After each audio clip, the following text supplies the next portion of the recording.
I say to the whole world, India will punish every terrorist. Any attempt to stop or divert the flow of water belonging to Pakistan will be considered as an act of war. क्या सीमा हैदर को भी भारत छोड़कर पाकिस्तान जाना होगा? News channel वाले तो ऐसे बता रहे हैं जैसे कोई टोंटी लगी हो कि यहाँ इंडिया ने बंद की, वहाँ पाकिस्तान में खाला परेशान। इसके धोने के लिए पानी नहीं है। जंग करनी हो तो 9 बजे से पहले कर लेना, 9:15 पे गैस चली जाती है हमारी। इस दरिया से हमारा पानी बहेगा या उनका खून बहेगा। Bleed India by 1,000 cuts. This time it's a stab. Yesterday, the Indian Air Force launched Exercise Akraman. शहीद जुल्फिकार अली भुट्टो ने इस मुल्क को न्यूक्लियर वेपन दिया था। भारत किसी भी वक्त हमला कर सकता है। The UN has called on India and Pakistan to exercise maximum restraint.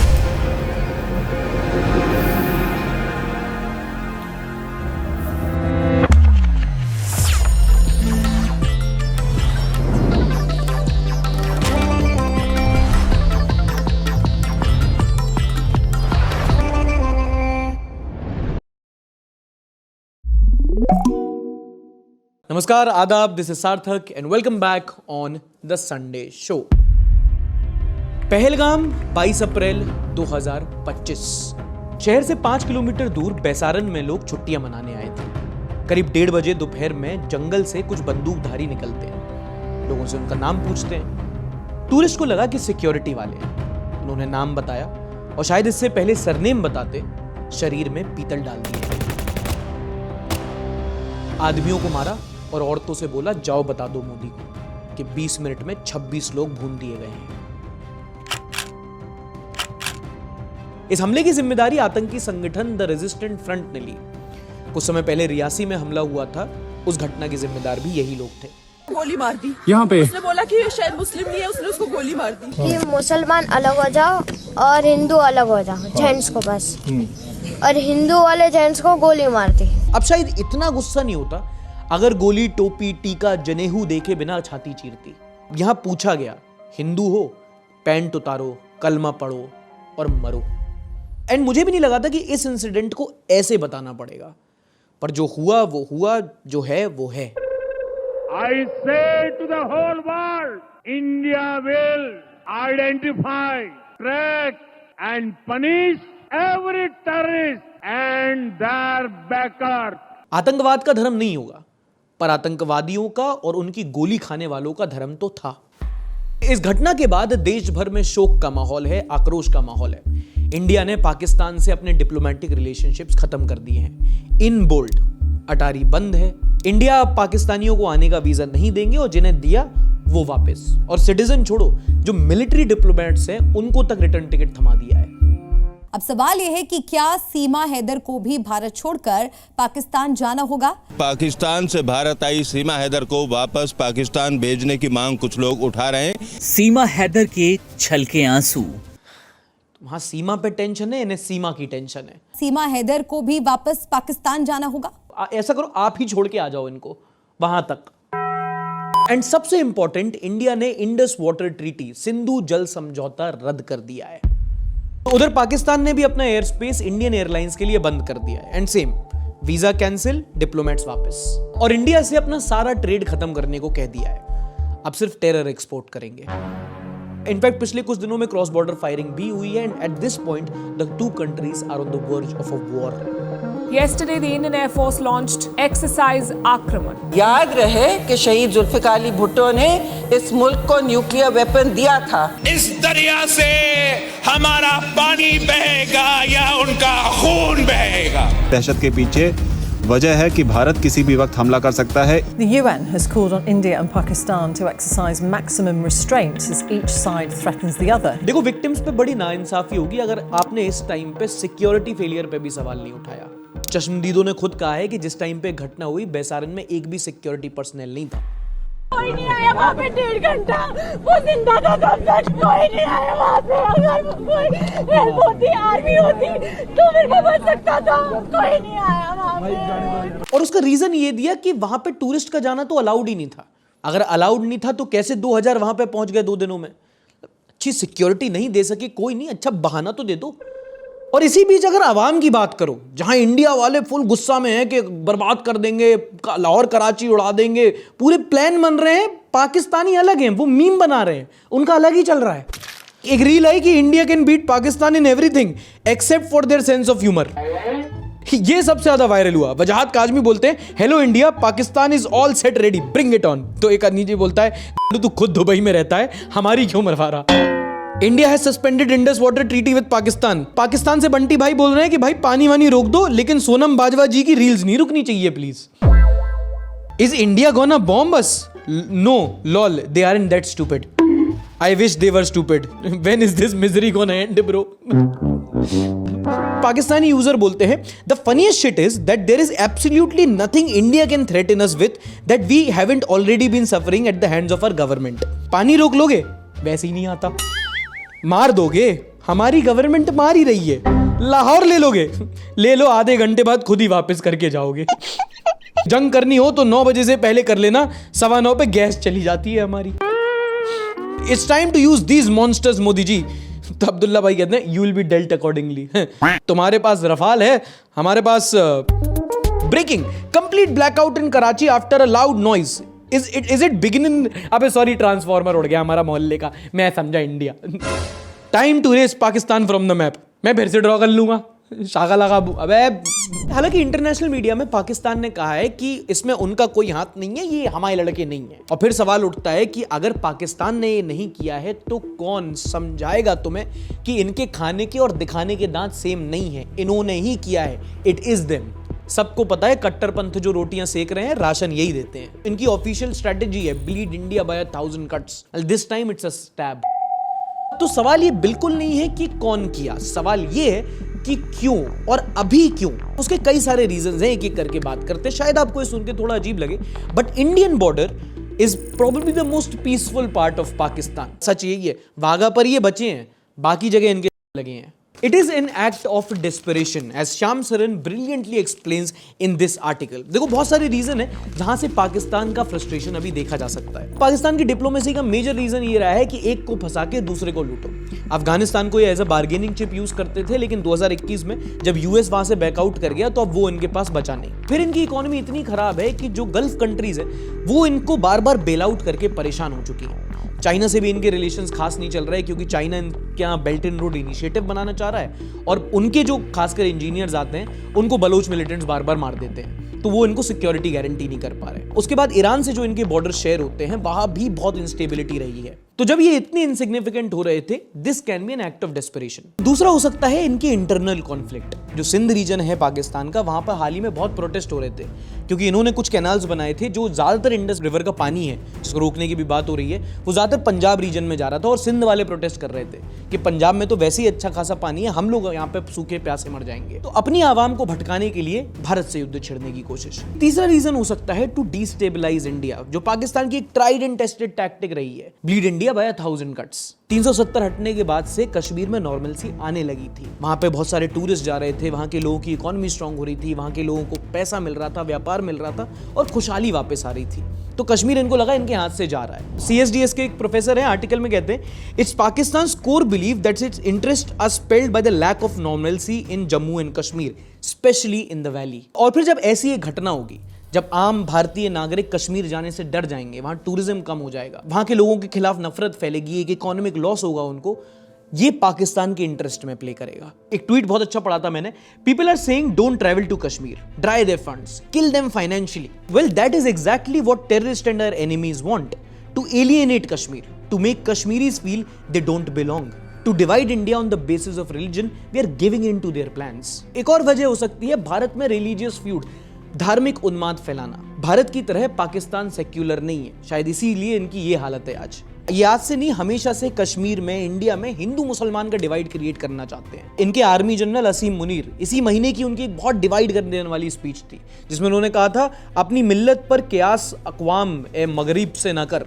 खास है तरकीब में कौम रसूल हाशमी।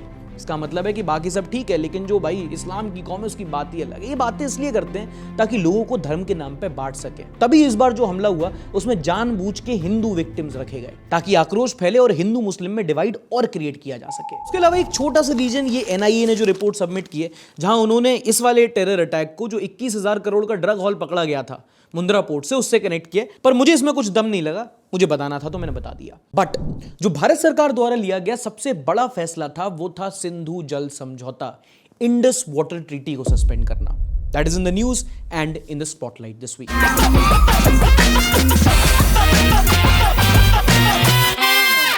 पता चली गया होगा क्या है। 1960 में तब भारत के प्रधानमंत्री जवाहरलाल नेहरू और पाकिस्तान के प्रेसिडेंट मोहम्मद अयूब खान ने कराची में साइन की थी।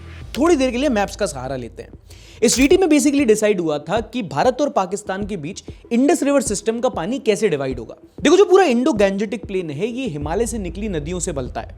इंडो यानी कि इंडस और गैंजेटिक यानी कि गैंजिस, नहीं गंगा जी अंग्रेज। अब जो कश्मीर से निकलकर पाकिस्तान जाती हुई मेजर 6 नदियां हैं, उनका पानी इंडिया और पाकिस्तान में कैसे डिवाइड होगा वो इस ट्रीटी में लिखा गया है। वेस्टर्न रिवर्स है इंडस, झेलम और चेनाब, इनका पानी पाकिस्तान को जाएगा। ठीक है, CJI, chief justice of India, मैंने तो ऐसे याद किया था। जो ईस्टर्न रिवर्स हैं रावी, बियास और सतलज, इनका पानी इंडिया को जाएगा। अगर आप प्री पार्टीशन के हिसाब से देखोगे तो इंडस बहुत ही इंपॉर्टेंट नदी है। इसको हिंदी में सिंधु कहा जाता है। इंडस से ही इंडस वैली सिविलाइजेशन बनी थी, उसी से नाम इंडिया आता है। सिंधु ही से नाम हिंदू आता है। थोड़ी सी हिस्ट्री। अब इसका स्रोत तो इंडिया में है, पर इसका पानी ज्यादातर पाकिस्तान जाता है और पूरा पाकिस्तान इस नदी से पलता है। सिर्फ इस एक नदी से पाकिस्तान की 80% खेती, आधी इकोनॉमी, हाइड्रो पावर प्लांट सब चलता है। किसी ने बहुत सही कहा है कि अगर ये नदी नहीं होगी तो भाई कंगाली में आटा ही नहीं होगा, गीला क्या करोगे? उसके लिए भी पानी चाहिए। इसीलिए भारत के इस एक स्टेप से पाकिस्तान सरकार इतना बौखला गई है, इसको एक्ट ऑफ वॉर बोल रही है, क्योंकि इतनी इंपॉर्टेंट है ये। इनफैक्ट पाकिस्तान में पहले से ही पानी की बहुत प्रॉब्लम है। ऐसे में ये नदी नहीं नस है, ये कटी दुर्घटना घटी।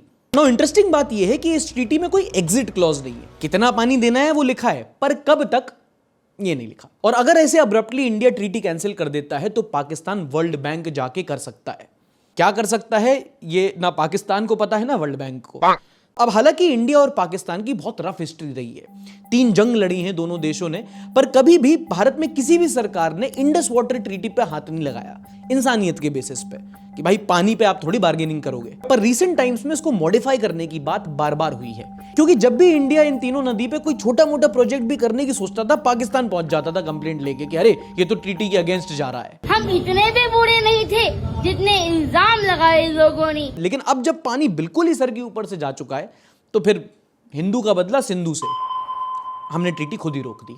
मुझे फर्क नहीं पड़ता कि जमाना क्या कहता है। आते हैं मेन पॉइंट पे। जो आप मीडिया में नैरेटिव सुन रहे हो ना, प्यासे हो गए पाकिस्तान के बच्चे, शाहबाज शरीफ नहीं धो पा रहे अपने कच्चे, नहीं हो रहा है। ये न्यूज चैनल वाले तो ऐसे बता रहे हैं जैसे कोई टोंटी लगी हो कि यहाँ इंडिया ने बंद की, वहां पाकिस्तान में खाला परेशान। इसके धोने के लिए पानी नहीं है। क्योंकि कोई भी नदी को रोकना कोई मजाक की बात नहीं है। उसके लिए multiple checkpoints, multiple dams बनाने पड़ते हैं, इंफ्रास्ट्रक्चर लगता है जिसको बनाने में सालों साल लग जाते हैं। आप रातों रात नदी का ऐसे फ्लो नहीं रोक सकते। इंडिया अपनी जगह, पाकिस्तान अपनी जगह, नेचर अपनी जगह। हाँ, जो इमीडिएटली किया जा सकता है according to experts within the bracket of the treaty, की कई सारी चीजें हैं, जैसे कि वाटर शेयरिंग डेटा बहुत इंपॉर्टेंट होता है जब 3 नदी आपके देश में जा रही हो, जिससे पूरा देश पल रहा हो। वाटर अभी देना पड़ेगा, पर वाटर शेयरिंग डेटा देना दे ऐसी कोई पाबंदी नहीं है। Eight this point it seems reasonable कि हम नदी बहाएं तुम खून बहाओ। ऑल पार्टी मीटिंग में ममता बनर्जी आई थी, उन्होंने बोला इनो चल बे।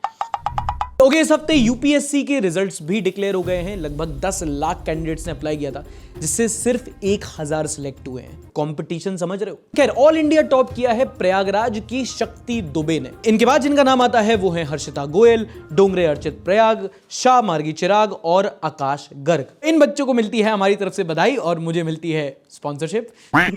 आगे जाने से पहले बता दूं, यूपीएससी एस्पिरेंट हो तो बिल्कुल ध्यान से सुनो। इस संडे 12 बजे होने जा रहा है अनअकैडमी मंजिल समिट, और ये इवेंट हो रहा है ताकि अनअकैडमी के साथ तुम यूपीएससी की प्रिपरेशन अच्छे से करो, क्योंकि इन्होंने मेरी अच्छे से नहीं होने दी। संडे को शो होना है, एडिटिंग चल रही है, और ये लोग फ्राइडे को आके बोल रहे हैं कि भाई हमारा इवेंट क्रिएटिवली प्रमोट कर दो। तो मैं भाई ने भी कह दिया कि अरे मैं इतनी लेट है, मैं प्रमोट नहीं कर पाऊंगा। फिर याद आया कि यार अनअकैडमी से अपने संबंध ज्यादा है और बैंक में बैलेंस कम। अबे हटो यार, तुमने कठूनी पटो बकवास कर रहे थे। एक सेकंड, तुम्हें करना है तुम कर लो। चलो सुनो, अनअकैडमी वाले कर रहे हैं यूपीएससी मंजिल। एस्पिरेंट हो ना, तुम्हारे लिए सबसे बड़ा इवेंट है वो, यूट्यूब पर ही आएगा। अनअकैडमी समझ रहे हो तुम? इनके ऑनलाइन क्लासरूम प्रोग्राम में पढ़ के 80 से ज्यादा बच्चों का सिलेक्शन हो गया। 80 अबे 80+ पढ़े लिखे। और ये आएंगे वहां पे आपको गाइड करने। कौन? हर्षिता गोयल मैम भी है उसमें, जिनकी 2nd रैंक आई। तुम्हारी आई कभी? फेल होने वाले। और जिनकी वजह से इनकी रैंक आई, Munnal sir, Sudarshan sir, Madhukar sir, ये भी होंगे। और एक बहुत बड़ा यूट्यूब का क्रिएटर है, उसके बहुत मिलियन फॉलोअर है, लेकिन तुमसे भीख मांगता रहता है और लाइक सब्सक्राइब की। वो भी आएगा कि वो बहुत बढ़िया रील बनाती ना, वो काव्या कर्नाटक, और वो ईमानदार शर्मा फेक पॉडकास्ट, सतीश रे, और सब तुम्हें मिलेंगे यूट्यूब पर। 27 तारीख 12 बजे फोन में टाइप कर लो निंटो, 27 तारीख 12 बजे अनअकैडमी मंजिल। अब तुम पूछोगे तुम्हारे लिए क्या है, मतलब ही आदमी हो ना तुम, तो वहां पे एक गेम ऑफ ज्ञान क्विज भी है यूट्यूब के ऑडियंस के लिए। वो जीत गए तो 10 लाख तक के इनाम मिलेंगे। डिस्क्रिप्शन पिन कमेंट में लिंक दे रहे तुम्हें, जाके यूट्यूब चैनल पे ऐसी घंटी दबा देना, वहां पहुंच जाना। समझ रहे ना? यूपीएससी करना है तो अनअकैडमी मंजिल के साथ बनना, हमारी तरह घूमते रहोगे उधार मांगते हुए। हो गया तुम? आगे बढ़े, चलो वापस आ जाओ। पहली खबर है राजस्थान से। यहां चपरासी की पोस्ट के लिए करीब 50,000 भर्तियां निकली। और जानते हो कितने लोगों ने अप्लाई किया? 25 lakh. And if that blows your mind, peon की नौकरी के लिए देखो किस किस ने अप्लाई किया। Applications included law, MBA graduates, PhD scholars and UPSC aspirants. 25 lakh अर्जियां। और मजे की बात यह है कि राजस्थान में बेरोजगार ही कुल 35 लाख बताए जाते हैं। सब चपरासी बनेंगे तो अफसर कौन बनेगा? ये 2 ट्रेंड बताता है। पहले तो ऑब्वियसली बेरोजगारी की नौकरियां कितनी कम है, और जो हैं उनमें सरकारी नौकरी की वैल्यू कितनी ज्यादा है। आज के टाइम में प्राइवेट का PhD गवर्नमेंट में प्यून बनने को रेडी है। डॉक्टर साहब फाइल लगवा दो जरा। और प्राइवेट वालों जलो मत, तुम्हें खुद पता है सरकारी जॉब की वैल्यू क्या है। जितने तुम फाइल बनाने के नहीं लेते उतने वो फाइल लगाने के लेते हैं। मानते हो ना? सरकारी जॉब में स्टेबिलिटी, सिक्योरिटी, सेटिस्फेक्शन सब मिलता है। पर प्यून बनने में क्या परहेज, जब मिल रहा मोटा दहेज। 21 लाख कैश है जी, 1 बलिनो कार है जी, सास के लिए 1 हार, जेठानी के लिए कंगन है जी, ससुर के लिए 4 सफारी सूट है जी। अगली खबर है भारत के यूनिकॉर्न्स को लेकर। अब अगर तुम्हें नहीं पता कि यूनिकॉर्न क्या होता है, तो वो कंपनी जिसकी वैलिडेशन 1 करोड़ की, एक ही बात है, मतलब वो कंपनी जिसकी वैल्यूएशन $1 बिलियन, $1 अरब के ऊपर हो जाती है, उसको कहते हैं एक यूनिकॉर्न। $10 बिलियन को कहते हैं डेकाकॉर्न, कॉर्न जो भी। इंडिया में कुल 117 यूनिकॉर्न्स हैं, which is third highest in the world after America and China, जो कि अच्छी बात है। तो फिर पीयूष गोयल साहब इतने सॉल्टी क्यों हो रहे थे? We are focused on food delivery app. दुकानदारी का ही काम करना है हमें। Our ambitions are to compete with the best in the world. But I can't take to them grocery stores and say this is India's offering for startup. और वो इसीलिए क्योंकि कंपनीज में वैल्यूएशन है पर इनोवेशन उतनी नहीं है। एक रिसर्च ने IPAS सिस्टम यानी कि Indian patent advance search system का डेटा एनालाइज किया और एक रिपोर्ट निकाली जो बताती है कि देश के 117 यूनिकॉर्न्स में से 101 के पास 0 पेटेंट है, 0। बड़ी जानी मानी कंपनी जैसे कि पेटीएम, बोर्ड, जेप्टो, फोन पे, इनके पास एक भी पेटेंट नहीं है। इंडियन यूनिकॉर्न्स के पास कुल मिला के लगभग 229 पेटेंट हैं और इनमें से ओवर 50%, एग्जैक्टली 63% पेटेंट्स सिर्फ 2 कंपनीज के पास है। नाम गैस कर सकते हो? तो कमेंट में बताओ। हाँ, मैं बोलता रहूं, तुम अपनी तरफ से कुछ मत बोलना, फिर बोलती हो कि हमारे बीच में कम्युनिकेशन गैप आ रहा। ये जो 2 कंपनीज है जिनके पास मेजॉरिटी ऑफ पेटेंट्स हैं, they are both EV companies, Ola electric and Ather energy. In fact with 99, Ola electric के पास सबसे ज्यादा पेटेंट्स हैं। I work 20 hours a day, 7 days a week. और वैसे इंटरनेट पर इनकी खूब ट्रोलिंग होती है, पर इस बात पे इनकी सराहना होनी चाहिए, because Ola electric is one of the very few companies जो अपनी रेवेन्यू का एक बहुत बड़ा portion R&D, research and development पे खर्च करता है। बट फिर सवाल आता है, इनकी स्कूटी में आग क्या फिर उबर वाले लगा के जाते हैं? अगर इलेक्ट्रिक व्हीकल वाली कंपनी हटा दें तो उसके बाद ई कॉमर्स में फ्लिपकार्ट के पास द मोस्ट 32 पेटेंट्स हैं। अमन यार, तेरे को बाहर रख रहा हूं। अब आप अगर बोल रहे हो कि यार इंडियन कंपनी बस कॉपी पेस्ट माल बनाती है, इनके पास कोई इनोवेशन नहीं है, तो ये सच नहीं है, क्योंकि जो इंडिया में पेटेंटिंग कराने का पूरा प्रोसीजर है वो बहुत पीछे रह गया है। इंडियन पेटेंट ऑफिस में जो रिव्यू सिस्टम है वो बहुत स्लो है। जहां बाकी देशों में 4-5 महीने में एक पेटेंट मिल जाता है, इंडिया में वही प्रोसेस में 4-5 साल लग जाते हैं। यही वजह है कि आज 2.5 लाख से ज्यादा पेटेंट्स पेंडिंग फॉर अप्रूवल पड़े हैं। अब आप पूछोगे यार क्या फर्क पड़ता है कि भाई पेटेंट हो कंपनी के पास ना हो। नहीं, पेटेंट अगर किसी कंपनी के पास होता है तो वो बताता है कि वो कंपनी R&D कर रही है, कुछ इनोवेट कर रही है, कुछ मार्केट में नया लेके आ रही है। सिर्फ कॉपी पेस्ट करके अपना ब्रांड नहीं बना रहे। इसका एक एग्जांपल देता हूं, आज चाइना AI रेस में इतना आगे निकल गया है। अब कभी इंटरनेट पे जाके सर्च करना कि चाइना के पास कितने AI पेटेंट्स हैं, बाकी सारे कंट्री के क्लब करना, उनको into 2 करना, तब भी चाइना के आसपास नहीं आ पाएंगे। चाइना के पास इतने AI पेटेंट्स हैं। हम अल्ट्रा नेशनलिज्म में चाइना से अपने आप को यूं कंपेयर कर देते हैं, but to be the devil's advocate here, वो कंट्री की सरकार, वो कंट्री के एंटरप्रेन्योर्स, वो कंट्री की जनता इनोवेशन पे फ्यूचर में बहुत ज्यादा इन्वेस्ट करती है। अच्छा, मैं काफी टाइम से बोल रहा हूं कि भाई पहाड़ों में बर्फ पिघल रही है, प्रॉब्लम आ सकती है, पर तुम मेरी सुनते नहीं हो। सुनते हो? तो लाइक करके दिखाओ जरा।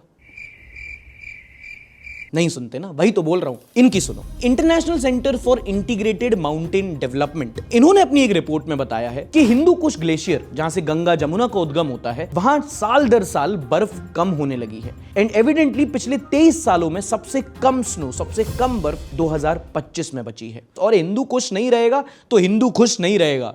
सॉरी यार, राइम कर रहा था तो बोलना पड़ा। अब ऐसा क्यों हो रहा है? एक कॉन्सेप्ट होता है स्नो परसिस्टेंस, यानी कि परमाफ्रॉस्ट के अलावा माउंटेन रेंजेस में, लोअर ग्लेशियर में कितनी ऐसी बर्फ है जो जम रही है, पिघल रही है, नदी का स्रोत बन रही है। और साल दर साल जैसे कि क्लाइमेट चेंज, ग्लोबल वार्मिंग हो रहा है, स्नो परसिस्टेंस कम हो रही है। मतलब ग्लेशियर्स में गर्मी में जितनी तेजी से बर्फ पिघल रही है, सर्दी में उतनी जम नहीं रही। और आने वाले टाइम में, आज से कई साल बाद, गंगा और ब्रह्मपुत्र बेसिन में पानी कम हो जाएगा। इन नदियां जो इतनी बह रही है ना, इतनी हो जाएंगी। मतलब बर्फ कम पिघलेगी, पानी कम बहेगा, और पानी कम बहेगा तो रोकोगे क्या पाकिस्तान जाने से? क्लाइमेट चेंज को कोई सीरियसली क्यों नहीं लेता? अब इसे लड़ने के लिए हम एग्जैक्टली कर क्या सकते हैं? The solution is to embrace a paradigm shift towards science based forward looking policy and foster renewed regional cooperation of transboundary water. इससे अच्छा तो हिंदू मुस्लिम ही कर लेते हैं। अच्छा, क्या आप खुद को हेल्थ कॉन्शियस मानते हो? मानते? बाहर का लो क्वालिटी खाना नहीं खाते? कितनी बढ़िया बात है, अब घर का भी नहीं खा पाओगे। पता चला है कि पिछले 2 दशकों में भारतीयों की तेल की खपत 3 गुना बढ़ गई है। थार में गेड़ी मारने वाला नहीं, तरी में खाने वाला। बताना पड़ता है इनको। पता चला है कि 2001 में जहां भारत में प्रति व्यक्ति तेल की खपत लगभग 8 किलो हुआ करती थी, 2023 में वही बढ़कर 24 किलो पहुंच गई है। और छानो समोसे चटनी के साथ, कभी कड़ी के साथ खाएं, छोले के साथ खा सकते हैं अपन, रायते के साथ भी अच्छे लगते हैं, है ना। MP में कुछ लोग खाते हैं। अगर तुम कड़ी के साथ राजस्थान में बुंदेलखंड में खा सकते हो। चटनी तो खैर अपना है ही एवरग्रीन। डिस्ट्रैक्ट क्यों गए हम? पहले ही बताओ, तेल पे बात हो रही थी ना। बताते नहीं हो ना तुम, फिर बोलते हो कि हमारे बीच में कम्युनिकेशन गैप आ रहा है। एनीवे, जो भारतीयों की आज तेल की खपत हो गई है वो रिकमेंडेड परमिसिबल लिमिट से 2 गुना ज्यादा हो गई है। तभी इतनी ओबेसिटी और ये मोटापे की प्रॉब्लम देखने को मिल रही है। एंड इंटरेस्टिंगली, जो हमारी तेल की खपत बढ़ी है, इसमें से ज्यादा हमें इंपोर्ट करना पड़ता है, बाहर के देशों से मंगवाना पड़ता है। थोड़ा सा डिटूर लूंगा, बता देता हूं तेल कैसे कैसे। एक ताड़ का तेल होता है, इसको कहते हैं हम लोग पाम ऑयल, ठीक है। साउथ में ज्यादातर कोकोनट गरी के तेल से बनता है सब कुछ। सोयाबीन का तेल होता है, फिर अपना मूंगफली का भी तेल होता है जो यूज होता है, अलग अलग तरह के। एक फिर रिफाइंड होता है, इसमें सब मिल जाता है। एक थोड़ा सा फेवर करो, किचन में जाओ, देखो तुम्हारे घर में कौन सा तेल यूज होता है, कच्ची घनी सरसों मूंगफली का, और कमेंट सेक्शन में अपने शहर का नाम लिख के बताना कौन सा तेल यूज होता है।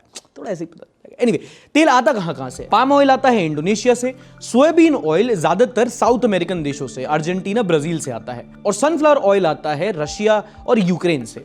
और जितनी भी तुम पैकेट में चटर पटर खाते हो ना, वो ज्यादातर पाम ऑयल में बनता है। फूड फार्मर ने बताया ही होगा तुमको। अब तेल बड़ी इंटरेस्टिंग चीज है, एक लिमिटेड क्वांटिटी में लिया जाए तो अच्छा है, बॉडी को जरूरत होती है। लेकिन अगर आप जरूरत से ज्यादा ले लोगे तो बहुत सारी बीमारियां होती हैं, ओबेसिटी, मोटापे की problem, fatty liver, type 2 diabetes. These are just for starters. Main course में आती है ये बीमारी। हाल ही में रिसर्चर्स ने पाया है कि सीड और वेजिटेबल ऑयल अगर ज्यादा कंज्यूम कर लिया जाए तो उससे ब्रेस्ट कैंसर के चांसेस बढ़ जाते हैं। एंड गोज विदाउट सेइंग, औरतों में प्रॉब्लम ज्यादा होती है। आदमियों के पास तो ना बांस है तो बांसुरी कैसे बजे, हम पे तो है ही नो। और ये ज्यादा तला भुना खाना, ओबेसिटी, डायबिटीज की प्रॉब्लम इंडिया में बहुत बढ़ गई है। बहुत सिंपल स्टेप जो आप कर सकते हो, जो मोदी जी ने भी हाल ही में कहा था, कि जो आपकी डाइट में तेल है उसको ज्यादा नहीं, बस 10% से कम कर दो। 2 समोसे खा रहे थे, 1.5 खा लो, आधा किसी गरीब को दे दो। और टेंशन मत लो, ऐसा नहीं है कि तेल में अगर आप पनीर बना रहे हो तो तेल खराब है। पनीर भी खराब है। हाल ही में हमने एक एपिसोड में कवर किया था कि मार्केट में पनीर कितना नकली मिल रहा है। मार्केट में प्रॉब्लम कितनी ज्यादा खराब है, अगर ये समझना है तो मोहक मंगल की ये वाली वीडियो जरूर देख लेना एक बार। नोएडा और ग्रेटर नोएडा, ग्रेटेस्ट नोएडा। अबे हाँ यार, बालूशाही नहीं बेगल। मार्केट में जो खाना बिक रहा है उसके 700 फूड सैंपल लिए गए, जांच के लिए भेजा गया, और जब जांच की रिपोर्ट आए तो पता चला उनमें से 83% 83% खाने के योग्य नहीं पाए गए। एंड नो पॉइंट्स फॉर गेसिंग, सबसे ज्यादा जिसमें धांधली हुई वो थी पनीर। हर 5 में से 4 ऐसे सैंपल थे जो खाने लायक नहीं थे। बाहर रेस्टोरेंट में बैठे, अंदर कमोड में। इनफैक्ट नकली पनीर की प्रॉब्लम तो यहां तक पहुंच गई है कि खुद FSSAI ने आके बोल दिया है कि भाई साहब बाहर पनीर मत खरीदो, नकली मिल सकता है पर जोमेटो बेच सकता है। क्रिमिनल तो क्राइम करेगा ही, तुम सतर्क क्यों नहीं रहते? अब अगर आप बोलोगे सिर्फ पनीर है, तो पनीर के अलावा फूड अडल्ट्रेशन में दूसरे नंबर पे था दूध, और ये तो फिर भी वो फूड सैंपल है जो इन्होंने ले लिए। उसके अलावा तुम बाहर जो भी चीज ले रहे हो, क्योंकि रॉ मटेरियल्स जो होते हैं कई सारे रेस्टोरेंट खुद नहीं बनाते, ये छोटे छोटे दुकानदार यहाँ वहां से सोर्स करते हैं, और वो अपने प्रोडक्ट में क्या मिला रहे हैं, वो कैसे अपने इंग्रेडिएंट बना रहे हैं, आपको नहीं पता। क्या क्या नहीं मिलाते यार ये लोग, मैदा मिला देते हैं, उसमें अरारोट मिला देते हैं, यूरिया, डिटर्जेंट, कुछ ना कुछ मिला के चीजों को अडल्टरेट किया जाता है। मैं प्रिजर्वेटिव तो गिन भी नहीं रहा। बीमार, बहुत बीमार बनाने के लिए काफी है। लेकिन तुम चिंता मत करो, मार्केट में तुम पनीर, तेल, मसाला, राशन लेने जाओ और कुछ नकली मिल जाए तो नुकसान नहीं है, फायदा ही है, क्योंकि नोट भी तो नकली दिया है तुमने। अगली न्यूज देखो। मिनिस्ट्री ऑफ होम अफेयर्स यानी कि गृह मंत्रालय ने बाकी सरकारी एजेंसीज को मार्केट में 500 के नकली नोटों को लेकर एक हाई इंपॉर्टेंस अलर्ट जारी किया है। उन्होंने कहा है मार्केट में नकली नोट बहुत आ गए, 7 बजे तक डील कर लो वरना 8 बजे कोई पोडियम पे चढ़ जाएगा। सफेद कपड़ा, सफेद क्यों पहना? बट जोक्स अपार्ट, ये एक बहुत सीरियस इशू है जब किसी देश का गृह मंत्रालय सबसे ज्यादा सर्कुलेटेड करेंसी बिल को लेकर एक हाई अलर्ट जारी करता है। और पता है सबसे बड़ी बात कि जो नकली नोट है ये नियर परफेक्ट बताए गए हैं कि इनका साइज, इनका प्रिंटिंग, इनका फील, सब कुछ असली नोट जैसा है। आप पता नहीं कर पाओगे डिफरेंस। डिफरेंस पता करने के लिए क्या तरीका है? बस एक गलती रह गई। हाँ? पता है क्या? वो भी नोटिफिकेशन में दिया है, स्पेलिंग मिस्टेक। रिजर्व बैंक का रिजर्व RESARVE लिखा है। चेक कर लो, क्या पता तुम्हारे पास पड़ा हो कोई नकली। अरे नकली नोट वालों, इतनी ही खुराफात अगर पढ़ने लिखने में लगा दी होती तो IAS बन गए होते यार। मतलब नकली नोट बनाना सीख लिया, असली स्पेलिंग नहीं सीख पाए। क्राइम में जीत गए, ग्रामर में हार गए। अच्छा, एक बहुत इंटरेस्टिंग डेवलपमेंट जो आजकल इंडिया की पॉलिटिक्स में चल रही है वो है जो लेजिस्लेचर और जुडिशरी के बीच में टसल चल रहा है। हाल ही में बीजेपी के MP हैं निशिकांत दुबे, उन्होंने एक बड़ा कंट्रोवर्शियल स्टेटमेंट दिया कि इंडिया में जितने भी सिविल वॉर हो रहे हैं उसका एक ही रीजन है, वो है CJI संजीव खन्ना। और ये अपने आप में बहुत बड़ी बात है जब कोई एक इलेक्टेड पार्लियामेंटेरियन देश के चीफ जस्टिस के बारे में ऐसा कहे। और ऐसा पहली बार नहीं है, इसके पहले भी कोर्ट की पावर को चैलेंज करते हुए जो हमारे वाइस प्रेसिडेंट हैं जगदीप धनकर, उन्होंने कई बार सवाल उठाए हैं। And this is a case of the state, the government talking about judicial despotism. हो क्या रहा है कि काफ़ी टाइम से, जब कॉलेजियम के टाइम से भी बहुत सारे ऐसे लॉज हैं जो सरकार ने बनाए हैं जिसको सुप्रीम कोर्ट में जाके चैलेंज किया गया है, और सुप्रीम कोर्ट ने कई बार इन लॉज को रोका भी है। सरकार और कोर्ट्स लड़ रहे हैं what is legal, what is not, what is right, what is wrong. और इस पूरी कंट्रोवर्सी के बीच में the article 142 of the constitution जो कोर्ट्स को ये पावर देता है कि वो ये डिसाइड करें कि भाई जो भी सरकार बिल पास करती है या कानून बनाती है वो संविधान के दायरे में आता है कि नहीं। तो इसका बहुत क्लासिक एग्जाम्पल अभी जो रिसेंटली आपको दिखता है वो है वक्फ लॉ। सरकार ने पारित कर दिया बट बाद में कोर्ट ने उसके 3 क्लॉसेस को होल्ड पर रखने को कह दिया, जिसका हाल ही में सरकार ने एफिडेविट फाइल किया कि नहीं भाई हमने जो किया है वो ठीक किया है। फिर वाइस प्रेसिडेंट जगदीप धनकर आके कहते हैं कि भाई अगर कोर्ट ही सब कुछ, न्यायपालिका ही सारे कानून बनाने लगी तो सरकार का क्या फायदा है। और ऐसी जब पब्लिक में ऐसी तू मैं होती है तो एक बहुत ही ज्यादा इंपॉर्टेंट सवाल खड़ा हो जाता है कि जब 2 पिलर्स ऑफ डेमोक्रेसी एक दूसरे के अगेंस्ट आ जाते हैं। इसका एक बहुत अच्छा आर्टिकल है जो हिंदू में पढ़ा था, it is India witnessing judicial despotism. इसका लिंक मैं आपको डिस्क्रिप्शन में डाल दूंगा। ये आर्टिकल 142 पे बहुत अच्छा एक आर्गुमेंट देता है। इनफैक्ट जवाहरलाल नेहरू ने भी अपने टाइम पे कहा था, it can point it out but in the ultimate analysis where the future of a community is concern, no judiciary can come in the way. अब इंडिया में क्या है ना कि न्यायपालिका और संसद एक दूसरे के अगेंस्ट इसलिए खड़े हो जाते हैं क्योंकि संविधान के अकॉर्डिंग कुछ भी बताएगी नहीं कि सुप्रीम पावर किसके पास है। जैसे अमेरिका में सुप्रीम पावर वहां की कोर्ट को दी गई है, इंग्लैंड में सुप्रीम पावर वहां के पार्लियामेंट को दी गई है, इंडिया में सुप्रीम पावर हमारा संविधान है, हमारी कॉन्स्टिट्यूशन है। अब कई बार सरकार कोई कानून निकालती है जिसको जाके कोर्ट में चैलेंज किया जाता है, जैसे कि राम मंदिर का कानून या फिर एब्रोगेशन ऑफ आर्टिकल 370, और ज्यादातर ऐसा होता है कि कोर्ट जो होता है वो सरकार के फैसले को अपहेल्ड ही करता है, चाहे वो राफेल डील की बात हो, सेम सेक्स मैरिज को लीगलाइज ना करने की बात हो, या महाराष्ट्र में जो बीजेपी शिवसेना वाली बात हुई हो। पर हाँ, सरकार के कुछ लोग कोर्ट के पावर पर सवाल उठाते रहते हैं एंड वाइस वर्सा। अगर आप एक लॉ स्टूडेंट हैं, इन सब चीजों में रुचि रखते हैं, तो बहुत अच्छा आर्टिकल है, डिस्क्रिप्शन में लिंक दिया है, पढ़ सकते हो। देश के बाद अब विदेश की खबरें, इस हफ्ते की कुछ इंटरनेशनल न्यूज। दो मेन खबर है इस हफ्ते। पहली तो है मिडिल ईस्ट से, जहां एक बहुत मेजर डेवलपमेंट हुआ है। 25 साल में ऐसा पहली बार हुआ है कि सऊदी अरेबिया के डिफेंस मिनिस्टर ईरान के हेड ऑफ स्टेट अयतुल्ला खमीनी से मिले हैं। Now why this is huge, ये समझने से पहले आपको मिडिल ईस्ट का पॉलिटिकल डिस्कोर्स समझना पड़ेगा। सऊदी अरेबिया और ईरान में बहुत एंटी चलती है। अब मिडिल ईस्ट का इंडिया पाकिस्तान समझ लो उनको। सऊदी अरेबिया को मेजरली यूएस बैक करता है, ईरान को चाइना। शिया सुन्नी वाला भी सीन है। पर अब रिसेंट चेंजेस आ रहे हैं and that's happening mostly because of this man, the crown prince of Saudi Arabia, Mohammed bin Salman, MBS भी कहते हैं शॉर्ट में। ये एक ऐसे इंसान हैं जो सऊदी अरेबिया की डिप्लोमेसी को, उस देश को पूरी तरीके से बदलने की कोशिश कर रहे हैं। ये समझ गए हैं कि जैसे पहले चलता था कि तेल है और तेल पे वर्ल्ड इकोनॉमी चलेगी ना, जैसे जैसे वर्ल्ड इकोनॉमी धीरे धीरे जो क्लीनर सोर्सेज ऑफ एनर्जी है उनकी तरफ मूव कर रही है, तो जो सबसे बड़ा एसेट है for countries like Saudi Arabia which is oil, वो डेप्रिशिएट कर रहा है। तो उसकी एक ऑल्टरनेट इकोनॉमी बनाने की कोशिश की जा रही है। इसी के चलते एक बहुत हाईटेक सिटी बनाने की कोशिश की जा रही है, नियोम।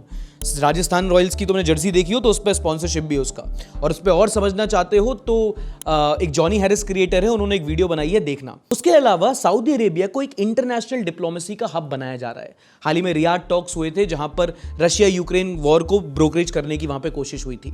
उसके अलावा भी धीरे धीरे ईरान से जो टाइज हैं उनको स्ट्रॉन्ग किया जा रहा है, और भी सऊदी अरेबिया में कई सारी चीजें हैं जिनको इंप्रूव किया जा रहा है। वैसे काफी ज्यादा कट्टर इस्लाम पंथ वहां पे चल रहा था, पर धीरे धीरे बहुत सारे रिफॉर्म्स हैं जो प्रोग्रेसिव माने जाते हैं, जैसे कि महिलाओं को ड्राइव करने देना। वो सऊदी अरेबिया में चेंजेस, MBS लाने की कोशिश कर रहे हैं। It is trying to steer Saudi Arabia in a different direction. दूसरा बड़ा खबर आती है, वो आती है वेटिकन सिटी से। पोप फ्रांसिस 88 वर्ष की उम्र में उनका निधन हो गया।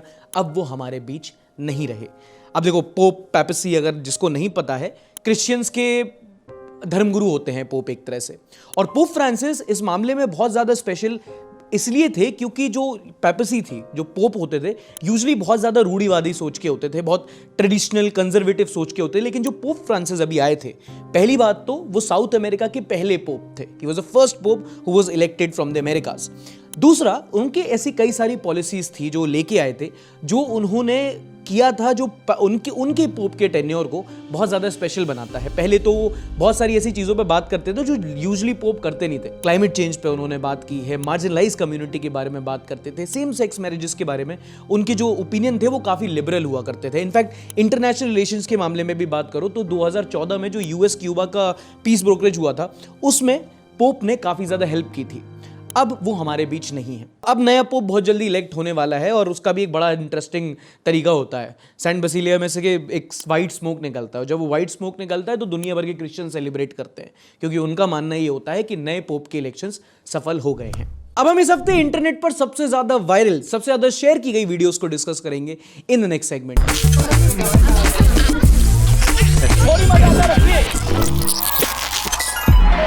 इंटरनेट पर ये वीडियो बहुत ज्यादा वायरल रही, और ये नहीं, कोई एडवेंचर स्पोर्ट नहीं हो रहा है। ये वीडियो है नासिक के बोरिचेवाड़ी गांव की, जहां पर देखा जा सकता है कि एक महिला कुएं के बिल्कुल अंदर जाती है बिना किसी हार्नेस के, बिना किसी सेफ्टी इक्विपमेंट के, ताकि जाकर अंदर कुएं से कुछ चंद मटके पानी भर सके। और एक यहां तुम जो फ्रिज से बॉटल निकालने तक नहीं जाता। देखो, not to mock our privilege, इस वीडियो के थ्रू बस आपको एक डिस्पैरिटी दिखानी थी, क्योंकि हम में से कई लोग हैं जो इस प्रॉब्लम को समझ ही नहीं सकते।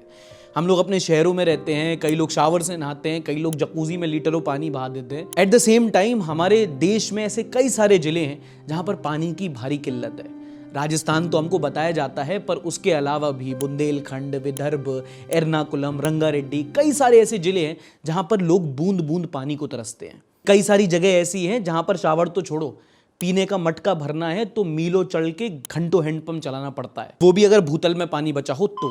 And if you look at it, it's eerily similar to an experience which a city dweller would pay for. वो होते नहीं एडवेंचर पार्क जहां आप हार्नेस डाल के जो काम आप फन के लिए करते हो, ये बिना किसी सेफ्टी गेयर के लिए, सर्वाइवल के लिए करती हैं। हमारे ही देश में जिंदगी का एक पहलू है जो मैं आपको बताने की कोशिश कर रहा था। अच्छा, कुछ रोड रेज की वीडियोस भी बहुत वायरल हुई। ये आईएएस ऑफिसर की वीडियो आपने देखी होगी। इन्होंने वीडियो बना के इल्जाम लगाया कि ये जब इनकी ऑफिसर वाइफ साथ में जा रही थी तो बैंगलोर के एक लोकल ने इनके साथ खूब मारपीट की, और देखो मेरी क्या हालत बना दी। My wife was driving me to the airport. One bike came from behind, stopped in between, started abusing me in Kannada. She abused my wife. When I was coming outside, immediately he took his key in his hand and hit me on my head. And क्योंकि ये बैंगलोर था तो वही हुआ जो expected था। देखते ही देखते मामला हिंदी वर्सेस कन्नड़ा और नॉर्थी वर्सेस कन्नडेगा बन गया। इन्होंने अपनी वीडियो डाली, वायरल हुआ, मीडिया ने भी इनकी बात बहुत बताई, लेकिन जब सीसीटीवी फुटेज सामने आई तो पता चला कि जो खून बहा उसमें गर्मी बहुत थी।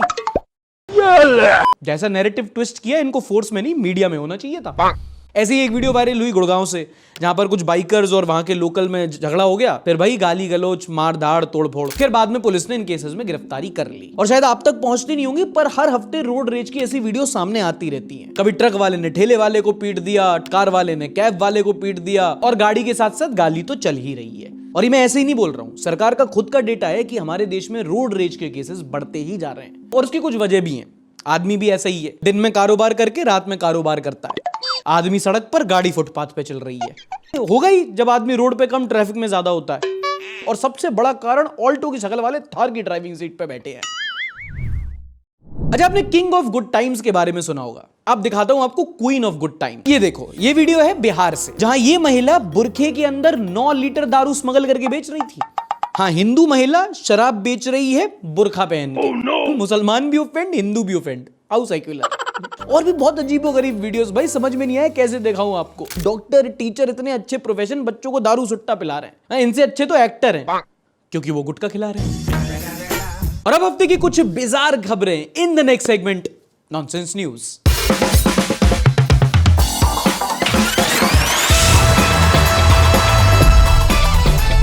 कुछ सालों पहले चाइना से एक वायरस आया था जो बहुत लोगों के लंग्स में इन्फेक्शन करता था।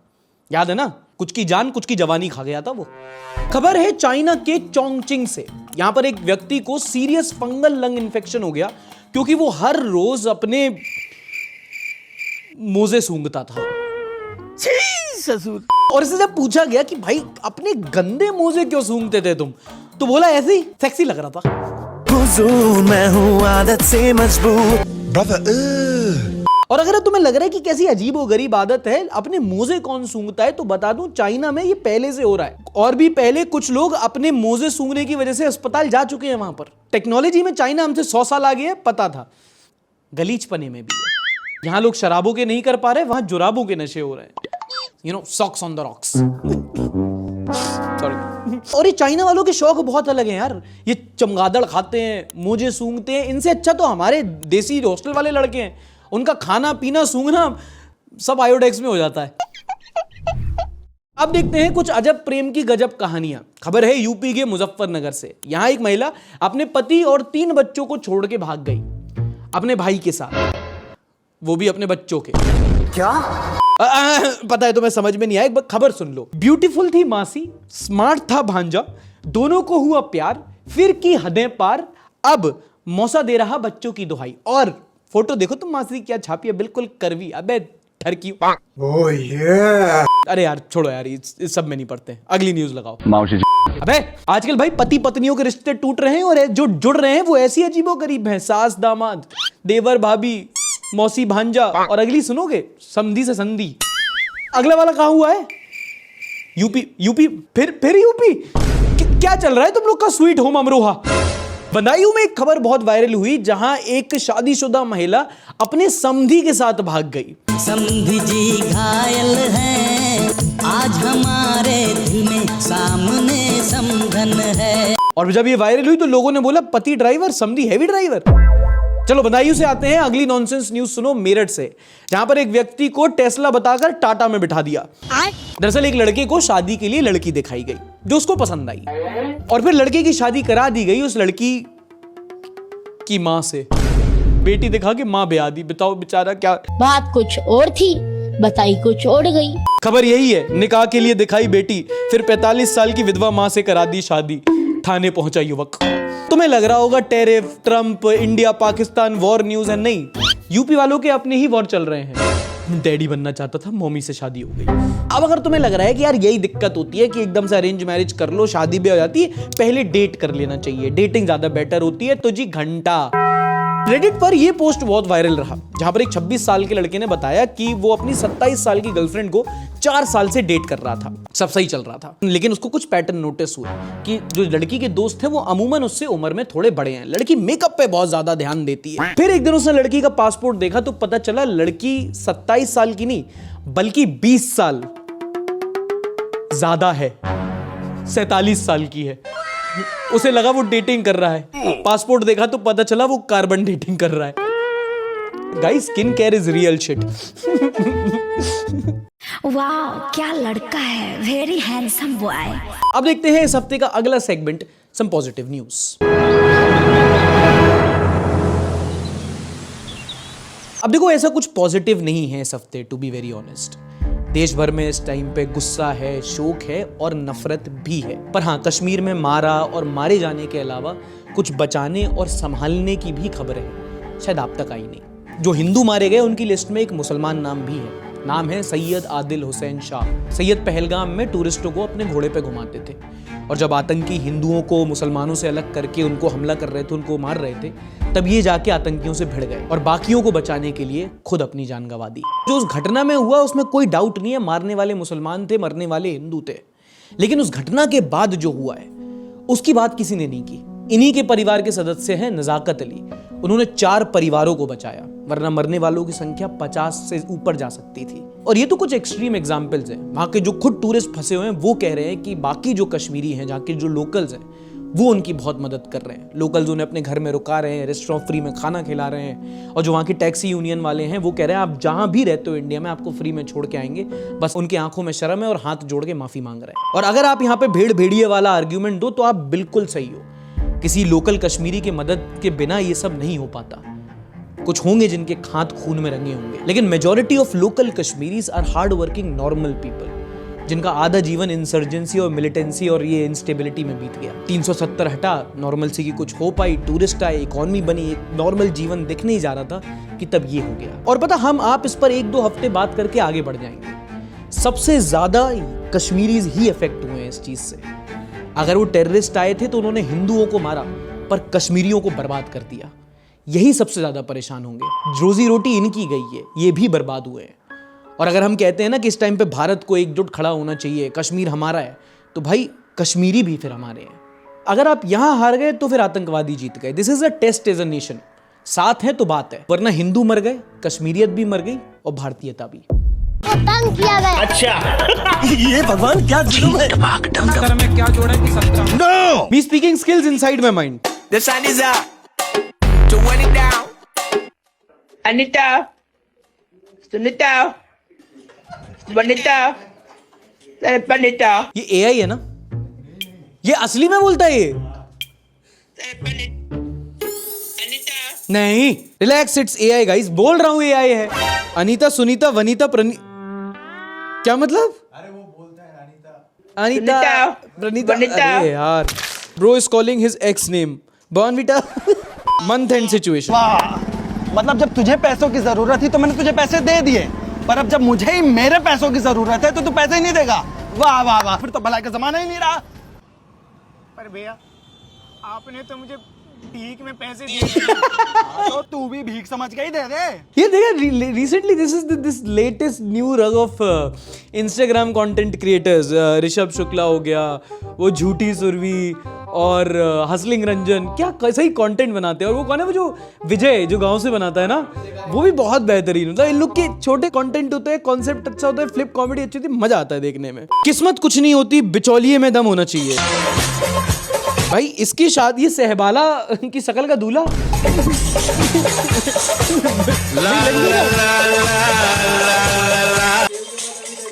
शेव के बाद अमित ऐसे ही लगता है। अमित दिखाइए शक्ल, दिखाइयो। नहीं एक सेकंड समझ नहीं रहे हो। अमित ये देख पीछे खड़ा है ग्रीन टी शर्ट में। एक बार मुंह धुलवा लो, गाली देके जाओगे। खेलने की चीज नहीं है, मुझे दो। ये वही बात है। Since you deserved better, give this one to me. My first day as a raw agent in Karachi.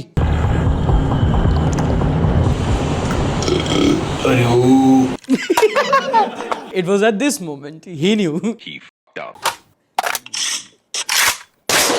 Fake video, Pakistan में खाना थोड़ी मिलता है। अच्छा लॉजिक देख रहे हो इनका। मी थिंकिंग ये तो अंकल लोग करते हैं, not realising I am 31 year old myself. भाई धीरे धीरे अपन भी 30 टच कर जाएंगे यार। क्रिकेट खेलेंगे, लोग अंकल चाचा बोलने लगेंगे। हे भगवान क्या दिन आ रहे हैं यार। एक तो खाना नहीं बना के दे रही, ऊपर से इनाम चाहिए। मैं कैसी लग रही हूँ? एक इनाम तो दो। अगर इन लोगों ने जानबूझ के कंटेंट बनाया तो तुम देख रहे हो लोग कंटेंट के लिए किस लेवल ऑफ प्रोडक्शन तक जा रहे हैं। कोई तैयार हो रहा है अपने मुंह पे आटा छपवाने के लिए। Give so much Nawazuddin Siddiqui भाई। Suspended Indus water treaty with Pakistan. अब बताओ मैं क्या करूं, कैसे इस मुल्क में रहे? ये बच्चा मेरा पोता, इसकी सोने के लिए पानी नहीं है। मैं हंसना नहीं चाह रहा, पर आप जैसे don't waste pee, use wisely.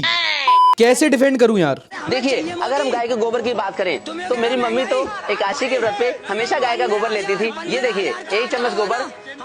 अरे यार ये नहीं करना है। देखो सबके रिलीजियस बिलीफ्स अपनी जगह अच्छे हैं, पर दिखाओ तो नहीं यार ऐसे। तुम मेरे जैसे आदमी का मूड खराब हो गया यार। आमरस व्हेन ही सीज गन्ने का जूस ट्रेंडिंग इन 2025। अरे थोड़ा समय खराब चल रहा हो भाई, दिमाग काम ना कर रहा हो। जब हनी सिंह पे टाइम वैसे आया हो तो हनी सिंह 10 साल को फ्लॉप होगो। आज की डेट में पहले नंबर पे चल रहा हो हनी सिंह दोबारा, क्योंकि उसकी फेस वैल्यू ही। अरे शेर की घमंड वाली कोई बात ना, फेस वैल्यू है। जब चाहो जब दोबारा ट्रेंड खटो कर देगा। थोड़ा समय खराब चल रहा हो। गन्ने का जूस क्या? अरे हाँ वो तो पता ही है यार। ये नहीं शेर वैसे है पूरा। और सुनो ऐसे वैसे नहीं, पूरा कपड़े वपड़े फाड़ के कीचड़ में लोट के शेर। पानी पानी Who knew this meme would revive like this? अरे तुम्हें पानी पीना है। भूखे नंगे पहले से, अब प्यासे भी हो जाएंगे। एक सेकंड देखो, 2 देशों में युद्ध के हालात चल रहे हैं। एक देश ने कह दिया है कि वो दूसरे देश की पानी रोक देगा, क्योंकि अगर उन्होंने अपनी हरकतें से बाद, मतलब एक गंभीर माहौल चल रहा है। सब वरीड हैं, मार्केट्स गिरे हुए हैं, न्यूज़ चैनलों पे बहस चल रही है, लोग परेशान हैं। यहाँ पर उसी बीच रिजवेदी भाई आते हैं। हानिया आमिर बिना पानी के कैसे रहेंगी, इसकी चिंता मुझे अंदर ही अंदर सता रही। अरे हराम ये मर्द जाति जो है ना, इन पे तो बॉम्ब गिराने की जरूरत नहीं है। इनको तो बस 4 रीलें दिखा दो, ये उसी से मर जाएंगे डर की। और आखिरी मीम पे जाने से पहले दोस्त, अगर वीडियो पसंद आई तो लाइक कर देना, नहीं पसंद आई तो डिसलाइक भी कर सकते हो, पर अपना कुछ अंगूठा चलाओ। तुम बहुत बेशरम हो, मैं कंटेंट क्रिएटर हूं, दोनों अपना काम करते हैं। मैं बताता हूं, तुम करो मत। और सब्सक्राइब क्यों नहीं करते हैं आप करते ही नहीं हो, आपसे होता ही नहीं है। कर दिया करो, एक बार सब्सक्राइब कर दो यार, बड़ी मेहनत से वीडियो बनाते हैं आपके लिए। तो प्लीज एक बार सब्सक्राइब जरूर कर देना। अगर आपको वीडियो कॉन्सेप्ट पूरा पसंद आए तो किसी अपने दोस्त के साथ, फैमिली वालों के साथ ये एपिसोड एक बार जरूर देखना, बड़ा मजा आता है। ऐसे ही और इंटरेस्टिंग और इन्फॉर्मेटिव न्यूज के साथ हम मिलेंगे अगले संडे शो के एपिसोड में। तब तक के लिए अपना ध्यान रखिए। टाटा, बाय बाय, शब्बा खैर, and don't forget to like, subscribe and share.